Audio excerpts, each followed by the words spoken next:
Sir இந்த motivational ஸ்பீச்சஸ்ன்னு சொன்னீங்க இல்லையா, அது எந்த வகையில் அவங்க கவுண்ட் எடுத்து உங்களை வந்து ஹானர் பண்ணுறாங்க? எங்கே நீங்கள் மோட்டிவேஷன்? எனக்கு எல்லாமே விட்னஸ்க்கு வீடியோ இருக்குது, ட்ரைனிங் கிளாஸஸ் பண்ணது எல்லாமே ஸோ இருக்குது. எல்லாமே யூடியூப்பில் இல்லை அந்த யூடியூப்பில் போட்டால் இலவசமாயிடும். நான் வந்து கக்கூசில் உட்காந்துட்டு செல்ஃபோனில் பார்க்குறதுக்கு நான் தயாராக இல்லை. இப்போ நீங்கள் வந்திருக்கீங்க, நீங்கள் இன்வால்வ் ஆகியிருக்கீங்க, உங்களுடைய ப்ரொஃபஷனலுக்கு நீங்கள் முக்கியத்துவம் கொடுத்துருக்கீங்க. அதையே நான் செல்ஃபோனில் பேசி அப்படி அனுப்பிச்சோன்னா உங்களுக்கு எங்கே இருக்கணும் அங்கே உட்காந்து இது ஆர்கே சாருடைய பேட்டின்னு பார்த்துக்கிட்டு இருப்பாங்க. தன்னம்பிக்கை அப்படி இல்லை. என்னுடைய கண்ணு பேசணும், கை பேசணும், என் உடம்பு பேசணும், அதை இங்கேருந்து உணரணும். அப்போ தான் தன்னம்பிக்கை வரும், இல்லைன்னா வரவே வராது. அதான் முக்கியம்.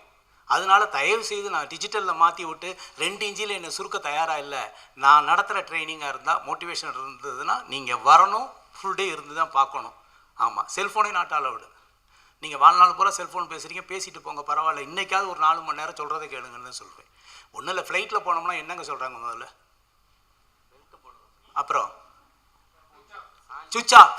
அப்படி இந்த டிஸ்டன்ஸை ட்ராவலில் கடக்கிறதுக்கே சுவிட்ச் ஆஃப் பண்ண சொன்னான்னா, வாழ்க்கையில் பொருளாதார சுதந்திரம் அடைகிறதுக்கு கொஞ்சம் சுவிட்ச் ஆஃப் பண்ணிட்டு காதை கொஞ்சம் திறந்து வைங்கன்னு சொல்கிறோம். வேறு ஒன்றும் இல்லை. மகிழ்ச்சி.